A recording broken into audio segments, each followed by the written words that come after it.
Gua biya Kamal Kanwera YouTube channel. News and baga kamiyata mana yang bum gore je dong biar kun palping kaliang dah gua. Man biya ko lel me jiram jadi nampai ban ko channel ma gore be subscribe ke notification bell bi lep ko macha video menjadi kecha lar jadi jakala rej bian Kamal aja kepet. Kacang janda rawi rekel pan. Kajan pai ban kalama 2025. Ji Africa Union kana ji gat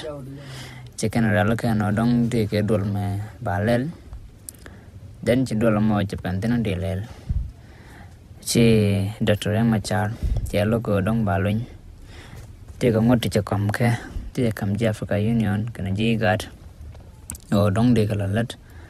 ngot tan jakul kam ko te manam chawa gore de nika te kino waro ko bugete ke juba ke jakel ka gore je dong bator biele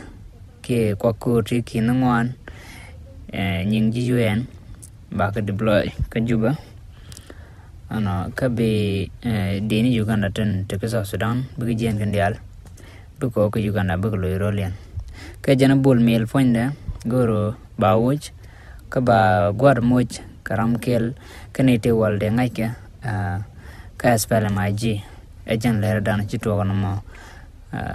biya ko tekel kane ko yo madong temi chine la ngach bene nyo kamye